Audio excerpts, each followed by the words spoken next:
जय हिंद। माँ सरस्वती के चरणों में प्रणाम। बहुत बहुत स्वागत है आप सभी का हमारे YouTube चैनल एजुकेशन विद पेरोरी। कैसे हो आप सभी?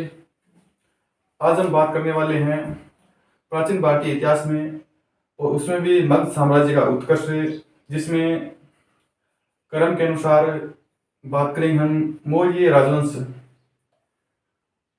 राजवंश में उनकी राजनीतिक इतिहास और कला संस्कृति के बारे में हम बात करेंगे। तो मौर्य साम्राज्य की हम स्थापना, मौर्य साम्राज्य का संस्थापक बात कर लेते हैं। तो इसमें मौर्य राजवंश का जो शासनकाल है, पूरा मौर्य राजवंश का जो 323 से 184 ईसा पूर्व है, कहीं 185 ईसा पूर्व में मिलता है, लेकिन हमें 323 से 184 ईसा पूर्व मानना है इसका शासनकाल मौर्य साम्राज्य का पूरे का।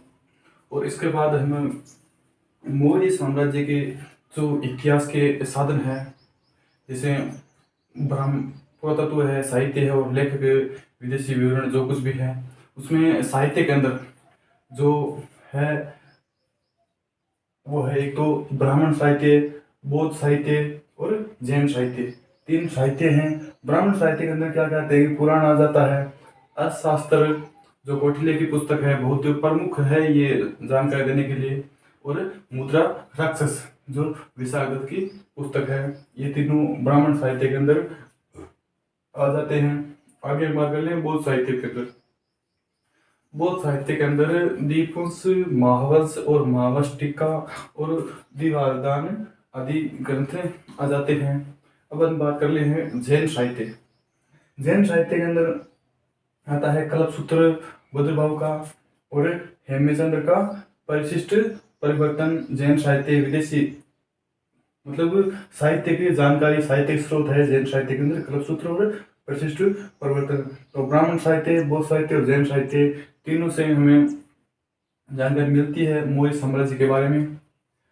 अब बात करते हैं विदेशी विवरण। विदेशी विवरण मतलब विदेशी विवरण जो यूनानी लेखकों ने चंद्रगुप्त को सेंड्रोकोटस और एंड्रोकोटस का जो नाम है चंद्रगुप्त मौर्य को दिए हैं। यूनानियों ने चंद्रगुप्त को सेंड्रोकोटस और एंड्रोकोटस नाम दिए हैं। सर्वप्रथम इन नामों का संबंध चंद्रगुप्त मौर्य के साथ किसने लगाया? तो वो थे सर विलियम जोन्स ने। सर्वप्रथम सर विलियम जोन्स ने चंद्रगुप्त मौर्य के इन नामों का संबंध लगाया। और आगे सिकंदर के समकालीन लेखक है निर्याकस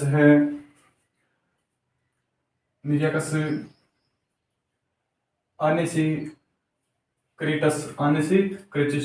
और अरिस्टोबुलस। सिकंदर के समकालीन लेखक है निर्याकस, आनेसिक्रेटस, अरिस्टोबुलस है। और मेगास्थनीज कौटिल्य का अर्थशास्त्र और मेगास्थनीज का इंडिका एक बहुत दोनों ग्रंथ बहुत प्रमुख है जानकारी के अंदर, अच्छी जानकारी देते हैं दोनों। इंडिका मेगास्थनीज की पुस्तक है। और हम बात कर लेते हैं परवर्ती लेखकों की। इस मौर्य साम्राज्य के परवर्ती लेखक कौन है? तो परवर्ती लेखकों के अंदर आ जाते हैं स्ट्रेबो, डियोडोरस, प्लिनी, एरियन, प्लूटारक और जस्टिन आदि परवर्ती लेखक हमें जानकारी उपलब्ध कराते हैं। और हम बात कर लेते हैं पुरातत्व। क्या है कि भारत, अफगानिस्तान और पाकिस्तान से लगभग 840 अभिलेख सामने आए हैं। और इनके जानकारी पुरातत्व के अंदर एक रुद्रदामन का जूनागढ़ का गिरनार अभिलेख बहुत महत्वपूर्ण जानकारी हमें देता है। और आगे हम देख लेते हैं कि मौर्य साम्राज्य की स्थापना चंद्रगुप्त मौर्य ने की थी। मौर्य साम्राज्य की स्थापना चंद्रगुप्त मौर्य ने की थी और इसका शासनकाल है 323 से 298 ईसा पूर्व। 323 से 298 ईसा पूर्व। अगर हम चंद्रगुप्त मौर्य के प्रारंभिक जीवन की अगर बात करें तो प्रारंभिक जीवन चंद्रगुप्त मौर्य का बहुत ही कठिन रहा है। चंद्रगुप्त मौर्य के पिता मौर्य नगर के प्रमुख थे। चंद्रगुप्त के पिता मौर्य नगर के प्रमुख थे। और चंद्रगुप्त मौर्य के पिता की एक सीमांत युद्ध के अंदर मृत्यु हो गई थी, और उस समय चंद्रगुप्त अपनी माता के गर्भ में था। और भाइयों द्वारा, मतलब चंद्रगुप्त की पत्नी के भाइयों द्वारा चंद्र अपनी बहन को पाटलिपुत्र पहुंचा दिया गया था, और वहीं पर चंद्रगुप्त का जन्म हुआ था।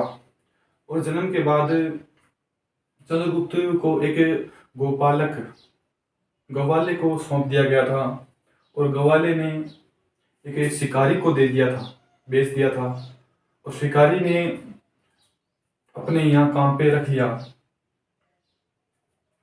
और एक बार जब क्या हुआ कि चंद्रगुप्त मौर्य अपने छोटे बच्चों की टीम के साथ खेल रहा था, और खेल का नाम था राज किलम।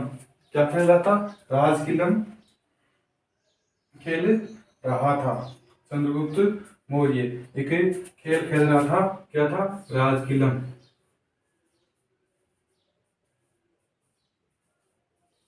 राज किलम खेल खेल रहा था। तभी अचानक से कौटिल्य वहां पर जा पहुंचा।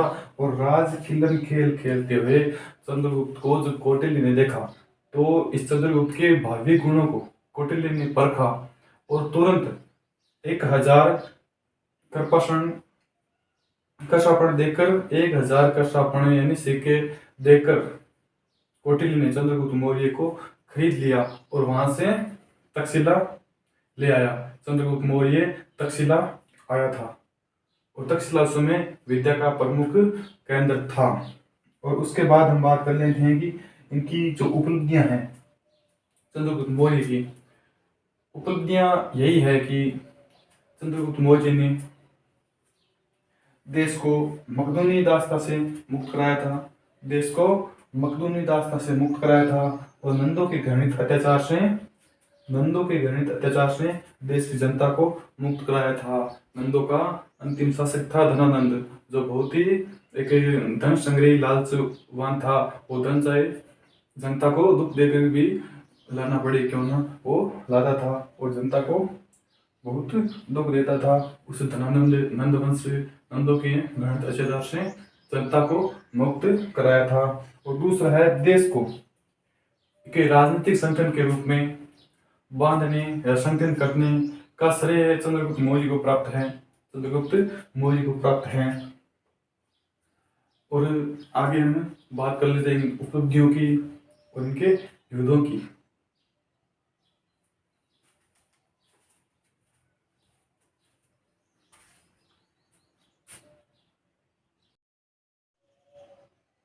तो अभी हम बात कर लेते हैं चंद्रगुप्त मौर्य की विजय अभियान के बारे में। तो सर्वप्रथम चंद्रगुप्त मौर्य ने विदेशियों के विरुद्ध एक राष्ट्रीय युद्ध छेड़ दिया था, जिसके अंदर चंद्रगुप्त मौर्य ने सर्वप्रथम एक विशाल सेना का संगठन किया और उसका राजा बना। और उस सेना के अंदर चेर या प्रतिरोधक, मलेच्छ, चोरगण, आठविक और शास्त्रोपजीवी श्रेणी इत्यादि का इन्होंने चंद्रगुप्त मौर्य ने सेना का संगठन किया था। चेर या प्रतिरोधक, मलेच्छ, चोरगण और आठविक और शास्त्रोपजीवी श्रेणी का इन्होंने सेना में संगठन किया था, और अपने आप को सेना का राजा बनाया, और पीछे फिर राष्ट्रीय युद्ध छेड़ दिया। इसके बाद हम कि 317 ईसा पूर्व पश्चिम पंजाब को अंतिम यूनानी क्या था? सेनानायक था, यूडेमस, जो भारत छोड़ने के लिए बाध्य हुआ था। क्या हुआ कि सिकंदर की मृत्यु के बाद जो भारत ने यूनानियों की दासता का जुआ अपनी गर्दन से उतार फेंका और अपने गवर्नरों की हत्या कर दी थी। भारत यूनानियों के उत्तराधिकारियों के कब्जे में नहीं रहा था, और नंदों का उन्मूलन किया था। पहली बार तो यूनानियों से देश को मुक्त कराया था, और दूसरा नंदों को उन्मूलन किया था। नंदों का उन्मूलन करने का कारण यही है कि एक बार चाणक्य, कौटिल्य, विष्णुगुप्त तीनों एक ही नाम है। और इस व्यक्ति की नंदों के एक शासक हुआ करते थे, धनानंद, जिन्होंने क्या किया था, एक वो सुप्रसिद्ध उस समय का ब्राह्मण था। कौन? कौटिल्य ब्राह्मण। और उसकी इस धनानंद नंदवंश के धनानंद शासक ने एक बार समानता को, प्रतिष्ठा को ठेस पहुंचाई थी, अपमानित किया था चंद्रगुप्त सॉरी धनानंद ने। किसको? कौटिल्य को। और उसी समय के बाद कौटिल्य ने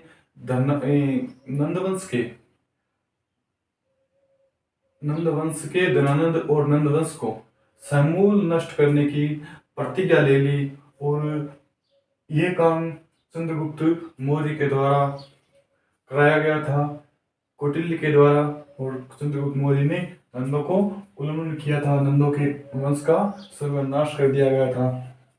और फिर क्या हुआ कि सेल्यूकस के विरुद्ध युद्ध हुआ था। सेल्यूकस ने एक बार यूनानियों के उत्तराधिकारी था ये, और इन्होंने एक बार फिर भारत पर चढ़ाई करने की कोशिश की 305 ईसा पूर्व।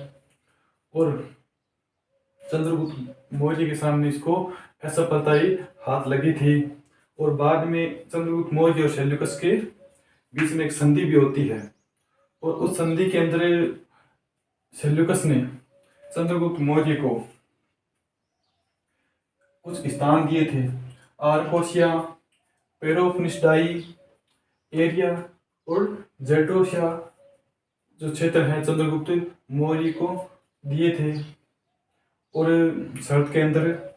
और चंद्रगुप्त मौर्य के साथ अपनी पुत्री का विवाह भी किया था सेल्यूकस ने। और चंद्रगुप्त मौर्य ने प्रत्युत्तर के लिए 500 हाथी, चंद्रगुप्त मौर्य ने क्या किया था कि 500 हाथी उपहार में दिए थे। चंद्रगुप्त मौर्य ने सेल्यूकस को 500 हाथी उपहार में दिए थे, और सेल्यूकस ने अपनी पुत्री का विवाह चंद्रगुप्त के साथ किया था। और सेल्यूकस ने एक अपना राजदूत था मेगास्थनीज के नाम से, जिसकी पुस्तक है इंडिका, जो विवरण के स्रोत के बारे में, मौर्य राजवंश के बारे में प्रमुख स्रोत है चंद्रगुप्त कौटिल्य की हस्ताक्षर के समान है। और इन्होंने सेल्यूकस ने अपना मेगास्थनीज नामक एक राजदूत मौर्य दरबार में भेजा था। और अब बात कर लेते हैं पश्चिमी भारत की विजय कि पश्चिमी भारत की विजय रुद्रदामन के जुनागढ़ के गिरनार अभिलेख से 150 ईसा पूर्व से हमें जानकारी मिलती है कि पश्चिम में सौराष्ट्र प्रदेश में पुष्यगुप्त वैश्य नामक का एक शासक था, जो चंद्रगुप्त मौर्य के सौराष्ट्र का राज्यपाल था। चंद्रगुप्त मौर्य के सौराष्ट्र का राज्यपाल था। और पुष्यगुप्त वैश्य ने वहां सौराष्ट्र में एक सुदर्शन नामक जेल का निर्माण करवाया था। पुष्यगुप्त वैश्य ने सुदर्शन नामक जेल का निर्माण करवाया था। हम बात कर लेते हैं दक्षिण भारत में विजय, चंद्रगुप्त मौर्य की दक्षिण भारत में विजय। तो दक्षिण भारत में क्या है कि सिद्धपुर आ जाता है। क्या? सिद्धपुर आ जाता है दक्षिण भारत में। ब्रह्मागिरी आ जाता है। और जटिंग रामेश्वर की पहाड़ी जो कर्नाटक के चित्रदुर्ग जिले में है। और गोवी मठ आ जाता है। पालकी, गुड्डू आ जाता है। मास्की आ जाता है जो, और बाद में गुट्टी जो मास्की कर्नाटक, और गुट्टी आंध्र प्रदेश के कर्नूल जिले में है। हम बात कर लेते हैं साम्राज्य विस्तार की चंद्रगुप्त मौर्य के। जो उत्तर में तो उत्तर पश्चिम में ईरान, पश्चिम में सौराष्ट्र सोपारा, और इधर मगधाविया, पाटलिपुत्र उसकी राजधानी थी। और नीचे दक्षिण में साउथ में आ गया कर्नाटक, जहां से हमें मास्की गुर्जरा अभिलेख मिलता है चंद्रगुप्त मौर्य का। और अशोक का भी मिलता है, अशोक का मास्की गुर्जरा अभिलेख मिलता है। तो ये है उनका साम्राज्य विस्तार। अभी हम बात कर लेते हैं चंद्रगुप्त मौर्य का अंत कितना दुख था, कितना सही था और कैसा था, उनके बारे में बात कर लेते हैं।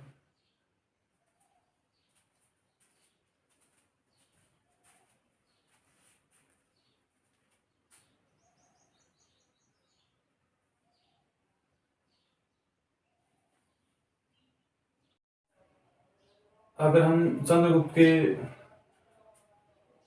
अंत के बारे में बात करें, मृत्यु के बारे में बात करें, तो हम देख लेते हैं कि चंद्रगुप्त के शासन के अंतिम जो 12 वर्षों का काल था, उसी समय एक राज्य में बहुत भीषण अकाल पड़ा था।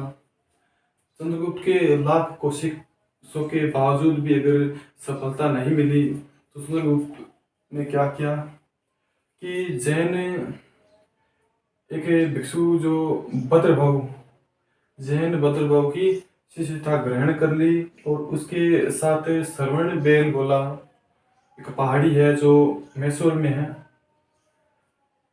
ऊपर जाकर उपवास पद्धति के द्वारा अपने प्राणों का त्याग कर दिया गया था, अपने पुत्र के पक्ष में शासन को त्याग कर।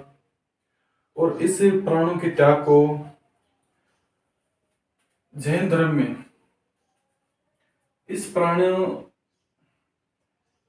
के त्याग को जैन धर्म में सलेखना विधि कहा गया है। सलेखना विधि कहा गया, सलेखना विधि जैन धर्म में प्राणों के त्याग को। और 298 ईसा पूर्व है चंद्रगुप्त मौर्य ने प्राण त्याग कर दिया था सलेखना विधि के द्वारा, और श्रवणबेलगोला की पहाड़ी जो मैसूर में है, और भद्रभाव की शिष्यता भी ग्रहण की थी। जो मैसूर के अंदर पहाड़ों पर श्रवणबेलगोला और पहाड़ी के ऊपर जब चंद्रगुप्त ने वहाँ प्राण त्यागे थे, वहाँ आज चंद्रगिरी की पहाड़ी के नाम से जानी जाती है, और वहाँ पर चंद्रगुप्त बस्ती नामक एक मंदिर भी बना हुआ है। आज भी चंद्रगुप्त बस्ती नामक एक मंदिर भी बना हुआ है। और कौटिल्य का अर्थशास्त्र और हम मैगस्थनीज और इंडिका देख लेते हैं। कौटिल्य का अर्थशास्त्र, इसमें क्या है कि कौटिल्य चंद्रगुप्त मौर्य के समय चंद्रगुप्त मौर्य में प्रधानमंत्री और पुरोहित के पद पर आसीन था। चंद्रगुप्त मौर्य के समय कौटिल्य, और कौटिल्य के अर्थशास्त्र के अंदर अगर हम देखें तो 15 अधिकरण मिलते हैं। कौटिल्य के अर्थशास्त्र के अंदर 15 अधिकरण, 180 प्रकरण और 4000 श्लोक मिलते हैं। क्या 15 अधिकरण, 180 प्रकरण और 4000 श्लोक मिलते हैं। हम बात कर लेते हैं मैगस्थनीज और इंडिका। मौर्य साम्राज्य का एक यूनानी राजदूत था। मौर्य साम्राज्य में यूनानी राजदूत था, और ये पूर्व में, इससे पहले ये कोशिया क्षेत्र के दरबार में राजदूत रह चुका था मैगस्थनीज, और लगभग 304 से 229 ईसा पूर्व भारत में आया था पाटलिपुत्र। और यहाँ आकर इसने मैगस्थनीज ने जो कुछ भी देखा सुना, इंडिका अपनी पुस्तक में लिपिबद्ध या अंकित कर दिया। और मैगस्थनीज के अनुसार मगध साम्राज्य चंद्रगुप्त मौर्य शासन में 7 वर्ग थे। कौन कौन से? एक था दार्शनिक, कृषक और शिकारी, पशुपालन, व्यापारी, शिल्पी, योद्धा, निरीक्षक, मंत्री थे। और वहां पर प्रमुख खाद्यान्न क्या थे? मैगस्थनीज के अनुसार गेहूं था और जौ, ये 2 प्रमुख खाद्यान्न थे। और इनके मैगस्थनीज के अनुसार भारतीय यूनानी डियोनिसियस यूनानी देवता है, ये बताते हैं। मैगस्थनीज कहते हैं कि भारतीय यूनानी देवता डियोनिसियस और हेराक्लीज की पूजा करते थे, जिसका हम अगर संबंध बैठाएं कुछ विद्वानों के अनुसार, तो डियोनिसियस एक शिव के रूप में हम देखते हैं और हेराक्लीज को विष्णु के रूप में देखते हैं। तो यह था हमारा चंद्रगुप्त मौर्य का साम्राज्य। आगे हम देखेंगे चंद्रगुप्त के बाद बिंदुसार या बिंबिसार, उसके बारे में अध्ययन हम करेंगे। तो धन्यवाद आप सभी का, एक बार फिर से स्वागत अगले वीडियो में।